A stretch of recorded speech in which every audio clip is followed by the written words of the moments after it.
Okay, so I'm guessing you guys saw the news about Bob Iger's return to the Walt Disney Company? Yes? Yeah. Some of you? Don't know, don't care. It went off like a bomb within my social media because it's mostly Hollywood people, and specifically people either who are working at Disney or were working at Disney or Disney adjacent. And it was quite funny that the reaction overwhelmingly was positive because it was related to the stock price. And this was actually my initial reaction as well. When I left Disney China, when I was the head of local content there, I got a fairly sizable stock payout, and it doubled within 5 years. So like from 2015 to 2021, it doubled in value. And I was like, yay! And then like from 2021 to 2022, it went down by half. Like basically all the gains were erased in 1 year, and I was like, ooh. So there were a bunch of other people, of course. Anybody who had Disney stock was in this situation where all of the gains of those 5 years were erased. And so unfortunately for Bob Chapek, when he put out the quarterly results for this past period, that was enough for the board. Even though they had just renewed his contract, they had given him an extension in June as a sign of good faith and support. And then like 5 months later, it's like, he's done. And Bob Iger's back in. And Chapek had been kind of plagued by misfortune. I mean, Iger's a tough act to follow. He really, I think, is a great CEO overall. And strategically, creatively, he has high EQ. I mean, he's a tough guy. All those guys have teeth. All those folks have teeth, men, women. But he, I think, was fairly decent and really exceptional in terms of the deals he struck for Disney, etc. So that's a hard act to follow by any, under any circumstances. Chapek, though, just really, I remember like as soon as he took over and the pandemic, of course, hit. And then there were little things like the monorail broke down, and I think one of the Jungle Cruise boats sunk. And then he had some self-inflicted wounds. He got in an argument with Scarlett Johansson over like, was it stupid? And then with the Don't Say Gay bill in Florida, he was kind of waffling. Like at first, he wasn't really coming out against it, even when Iger was. And then he kind of tried to course correct, and he went, I wouldn't say overboard, but he really went at it in a way that like got DeSantis' back up, and it just became a mess. So none of those things will kill you. And just in general, as career advice, those types of anecdotal things aren't deal breakers, but when the big things come down the pipe, such as like you're not performing well enough in whatever capacity, all of that stuff gets piled on. Like, yeah, I think it's time to move this person out. So, I mean, he'll be fine, of course. What a nice golden parachute, especially since he just negotiated that contract. And now Bob's in there. And, I was mentioning Iger. I met Iger a few times, both when I was working as a supervisor at Disney in Burbank, and then when I was the head of content in China. And in Burbank, it was kind of by accident that I met him. I just happened to run into him a couple times. In China, it wasn't because I was anybody special, but I was the China guy. So in China was of key importance at the time. It still is important, but content-wise, it was under a microscope at that point. And I really, as I said, I really admired him, and he was the kind of person you really wanted to be like, just in terms of how even-keeled he seemed to be, and unflappable, is a term, just like even when things are rough, that he seemed to be on a level course in terms of his assessment of things and so on. And of course, people might say, well, it's easy for a CEO to be that way because they're up here and they kind of have a bunch of people doing their dirty work for them in legal and in corporate communications, etc. But as we can see from people who haven't performed that role so well, and I mean, I guess Elon Musk is a great example of somebody who really is sort of like a child who is either taking away his toys or breaking them if he doesn't like what's going on. That you can really admire folks like Bob Iger. But the one thing I think was a flaw, I don't know if it's a flaw of him specifically, but was an issue was the succession. So I remember when I was there, specifically during that period when I was working for Disney in China, and then also after I left, I saw like this string of executive talent that was kind of waiting to be the next CEO and vying, jockeying for position, go out the door. You had people, and Sweeney, I remember, who was the head of media and the president of Disney Television, was a candidate, I believe, who had definitely the business chops and the EQ and the creative insight to take over that role in a way that was, I think, compatible with Bob's leadership in terms of the creative abilities he had. But in 2000, I think it was 2014 or so, and I had interfaced with Ann a bit on stuff we were doing, for television in China, and he gave her a contract renewal, which sounds great, but it was a renewal for her current position. It wasn't a discussion about, hey, let's get you into the pole position to, the on-deck circle to replace me. And that's when Ann came out and said, oh, I think I want to direct, which she hasn't done yet. But I don't say that in a snide way, but it's like she was clearly nonplussed by the fact that she wasn't being offered even a discussion of that, that role. So she left.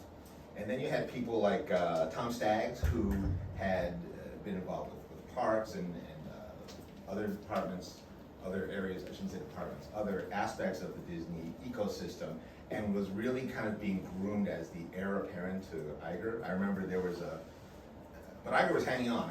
The stocks were going up, things were going well, so people didn't really want him to leave, but it was clear, okay, I think Tom Staggs is gonna be the next CEO. And Tom was already starting to dress like Bob.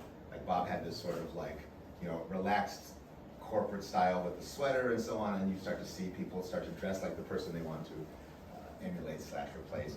And there was one conversation, it was a town hall meeting in Shanghai, and Bob Iger was there with Tom Staggs talking to the whole company. I was down there with my colleagues, and Bob was talking to the audience about the virtues of commitment and dedication and patience. And it was clear that he wasn't just talking to us, but he was also talking to Tom over here, who was just waiting for his chance to fill in as CEO.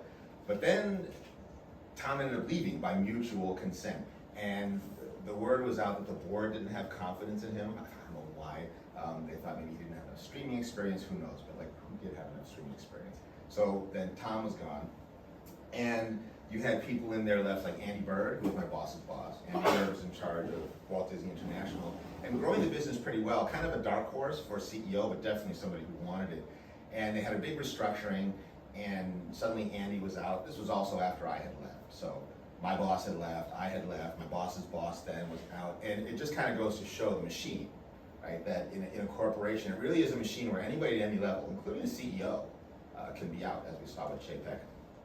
And even Iger talked about, at one point I was at dinner with him, and he talked about the fact that even though he has to think long term, he's incentivized quarterly by the board, right, in terms of that quarterly report. And as we saw at Chapek, if the board's unhappy, they can unseat you, especially if you are not CEO and chairman of the board. So many CEOs like to also be the chairperson of the board to control the board in a way that keeps them in the CEO position. More and more companies recently have been splitting those roles again to have the balance that you should hopefully have. And so Susan Arnold, who's a pretty powerful businesswoman, is the chairperson of the Disney board, and was the one who basically pulled the trigger on Bob Chapek going out. But Bob Iger said, I have to think long term, but I'm incentivized short term. And I guess that's a challenge for many people in many different roles. But then when Staggs was out, Kevin Mayer, who really had been driving a lot of the acquisitions, so Disney buying everything, Disney buying Pixar, Disney buying Star Wars, Disney buying Marvel, all these acquisition deals were driven in large part by Kevin Mayer, who then it seemed like would be, since everybody else was gone, the next CEO. But Kevin got super hungry and tired of waiting, and then went to ByteDance, right, to be the COO of ByteDance in China and the CEO of TikTok in the US. That unfortunately came at a time when US-China relations were starting to take a nosedive, and there was a big crackdown on corporations in China, in America. This kind of Cold War being played out through the corporate world. And so the whole ByteDance thing kind of ended up biting Kevin in the butt. He's moved on now. He and Tom Staggs actually teamed up together again in an initiative called Candle Media. So where they're investing in different IPs and working with certain high-profile celebrities and so on. So people keep playing. That's the main key, is you want to be able to keep playing at whatever level you're at, the high level, low level. Just make sure you don't crash and burn so hard that you can't keep playing, either because your reputation is toast or because you have no more money to work with. And even if you have no more money to work with, that's okay, as long as you can work with somebody else's money. That's fine. In fact, even if you do have money, still try to work with other people's money. The rule in Hollywood, other people's money. So Mayer was gone, and so then basically Bob Chapek is one of the few people left. So it's sort of like that attrition of talent. And this happens, again, this is not a criticism of Iger or a slight against Disney, but at many corporations, this is typical that when a CEO leaves, and then you have all the people who are in the COO or the CFO position or some executive VP position are waiting to be the person to take that spot. The other people who don't get it will leave. It's very similar to, you'll see this with sports teams, etc., where people at the coaching levels, if the head coach job opens up and they either bring somebody from the outside or they promote from within, other people who are waiting like, all right, well, I think I'll try to be a head coach somewhere else. So Andy Bird, for example, is now CEO of an educational venture in, I believe it's in the UK. And, people take care of themselves. So, I don't know, were there any reactions from any of you guys? Is this just a geeky Disney thing that I care about and nobody else in this room really does? Yes? Well, I care about it because I was actually with TikTok when Kevin Mayer moved. Oh, really? He was our CEO for a while and we were so confused with what was happening. This Disney guy was going into us. And we knew the China thing. Like, we thought we were going to close. Yeah. Because of the whole thing. But then, internally, we were assured that the China operations is separate from the US operations. Yeah. But then they switched the CEO for everyone. Yes. They're like, no, we're affected. We know we're affected. Yeah. But then, a few months. So he just did like a couple talks internationally. And then he left like a few months later. Yeah. So at my level, we all didn't know what was happening. But we just like, we have our loves. People at that level, even if you have the nerve at a lower level to speak truth to power to people at the top level, say, hey, I think this is going to be an issue, or you might want to consider this. Even if you have the nerve to do that, they don't often want to listen. I'm saying they, like this broad brush, but Mayer I found as well. Like I never had to deal with him directly, but indirectly, just speaking through my own superiors to him about stuff that was going on in China, things to think about, etc. He generally didn't want to hear anything that was challenging or that might be a problem, or like, I don't think we're going to be able to do this. And what do you mean? No, I really think like this is like, because it involved the government, etc. This is like kind of non-negotiable. Like we have to figure out something, but it's not going to be them changing this rule. That's not going to change, right? Or at least if it is going to change, it's going to change on their terms and in their time frame, and not on our terms or in our time frame. And it's not something that we're going to discuss. It's just going to happen. They're just going to inform you what's going to happen. Yes, okay, here's what's happening, or they don't inform you, it just happens, and oh shit, okay, this is happening now, which is, going on in general. We see that in, well, Twitter, in the US with Twitter, stuff is just happening, so you got Musk in there. I don't know if he's willfully trying to destroy Twitter. Some people said that actually it's part of this. It looks like so. It seems like it, but that's a lot of money to spend to destroy, to break a toy, right? I mean, again, he's not spending his money. But he does have a lot of money. He does. He's got what, hundreds of millions, billions, hundreds of billions of dollars. From the inside, right? I think when he carried that sink in, he should have dropped it and smashed it. That would have been more symbolic and break it. But it's horrible because, and we have a pretty multinational, multicultural room here, which I love, and so I think this will resonate with you. The fact that there are so many people who are being, talk about layoffs, right? So layoffs at Twitter, layoffs at Disney, wherever. And there are people who are on H-1B visas in the US who in some cases just got hired, and Meta, you said the same thing. Maybe they've only been in that position for a few weeks or months, and then suddenly they're getting notice that they're laid off and they have to scramble to get another job, or they're out, they have to go back to their home country. Now most Americans who were born in America would say, oh boo-hoo-hoo, poor foreigners. But it's a real human issue, and also the timing could not be worse, because there was one person from India who was like, look, yeah, I'm looking, but it's like the holidays in the US and like nothing happens. This is in the business. If you're shopping a script around, or like I was gonna send my book to my publisher and I should have got it to her maybe like 2 weeks ago. Now I have to definitely, well, Thanksgiving's today, right, I think in the US. And then Christmas is coming up and Hanukkah and so forth. So it's a terrible time to do anything or to expect any kind of turnaround or result. So most folks think that they'll probably end up having to go back to their home, in which case, as I think some of you probably know, it gets worse. If let's say you stay legal, right? The visa ends, but you leave on time and you're all legal, but you're still back and you have to reapply. And in some countries, the waiting time at the consulates is just, you're in for months of wait. So I'm not telling you guys anything you don't know, but I've dealt with this kind of thing myself as a foreigner living overseas, that you're kind of at the mercy of that system.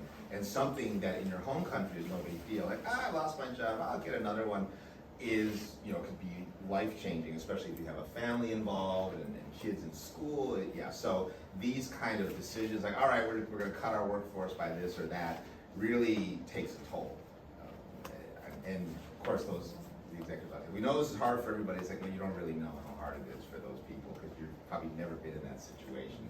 But anyway, such is life. So, hence the point of this class is to continue to teach people how to fend for themselves as best they can. Oh, but I almost forgot. So the scuttlebutt currently, because Iger has been kind of unwinding the things that Chapek has done. There were people who Chapek put into executive positions that didn't have any creative experience at all, such as it is for an executive. And so Iger's already, like symbolically, there was an individual who he let go on the first day, an executive, just to show, okay, we're making this change. It was practical, but also symbolic to do it immediately. And the bigger picture, though, is, have you guys heard what the gossip is about what's going to happen? It makes total sense. That Disney is going to merge with or sell itself to Apple. Now, this rumor has been going on for decades. I remember for at least 20 years, there's always been like, oh, I think Apple's going to buy Disney, especially at the times when Disney was weak, like during the Save Disney period, like around 2002, 2003. I was there. I remember bumper stickers, all that. And maybe Apple's going to buy Disney. Other times when Disney's strong, like when Iger was having his run, people were like, hey, maybe Disney's going to buy Apple. So it can go either way. But there's a lot of antitrust attention being paid right now in the U.S. and just I think Penguin Random House. Penguin Random House was trying to buy Simon & Schuster, right? Simon & Schuster, and it fell through. Yeah. So they're like, nope, too big, because they would control like I think 45%. More even, because or 49% of the publishing market. Alone, I think it's 40%. So yeah, Simon & Schuster would be more. It'd be a monopoly. 78%, yeah. And then they were like, no go. It'd be like Bell Telephone back in the day. So yeah, that was no go. So just because that is in the air, people are thinking that if this were to happen, but it's a natural thing. Iger has been acquisition driven, and he's had success with that. So the idea of like selling Disney to Apple, like he's got this 2-year period, right? And people have said, because of the succession issue I pointed out, hey, make sure we have a successor in place. But maybe it'll just be like a big sort of Apple merger mic drop where it's like, thank you, I'm out, and like, there we go. Or, perhaps Disney purchases Apple, or it's a straight-on merger. I think it'll probably be more of a merger than an acquisition. We'll see. Who knows? But that wouldn't violate the anti-monopoly laws of the United States, because you will have like Apple is producing a lot of content. But also the distribution. Already that's been bent and some people say broken quite a bit. That you have companies in control of both the content and the distribution outlets. That used to be very rigorously guarded in the past, where distribution and content production were kept separate so that you didn't have somebody who was just controlling the whole shebang. And now, of course, that's because of lobbying of Congress, etc., to weaken the laws, change the laws. We're now in the situation where corporations they're vertically leveraged and they control everything. Just anecdotally, I remember when Bob Iger, not Chapek, Bob Iger was leaving Disney, and there were a lot of rumors about him making a presidential run. And there had been rumors before that about him running for governor. Once Arnold became governor, people were like, oh, so you can do that, right? I mean, Ronald Reagan was an actor too, so there's precedent. And then when Trump got in there, people were like, wow, any Yahoo can become anything. But also just with how bloody awful everything got in the divisions in America, and people going into our tooth and nail, I think either Iger himself or his wife Willow Bay said, like, hey, you know what? Maybe politics isn't such a great idea. Like, maybe just stay like a normal civilian executive type person and not dive into the fray there. So I have a feeling that he's probably happy to come back to Disney, do a little more work, make a little more money. These people have ambition. They don't want to just like fly around and do nothing. But in terms of the political angle, who knows? I could be wrong. We could see. but it's definitely a different, I think, less attractive ecosystem for people to transition into from corporate world, at least in America now. It's becoming, it's pretty rough and tumble. So, but that was for a while, and the thing that was going to be leveraged on in many cases was his China experience. And Bob Iger even said, well, I wouldn't call myself a China hand, but other people call me a China hand, and I don't mind being called a China hand. Now, if you're called a China hand, it's almost like a liability. Like my China experience, I don't go around touting that, like, hey, because people are like, oh, really? Like, either it's not relevant, or they're like, so what kind of moral compromises did you have to make in order to do it? And I'm like, oh, come on. So it was, it was a different time. It was on a different vector. We were trying to do things that we thought were going to make a difference. Turns out not so much, but definitely a lot of the aspirations that people had, including my friends in China, my Chinese friends, took a hard turn, in fairly recent times. So I'm starting to go off on a wild tangent here.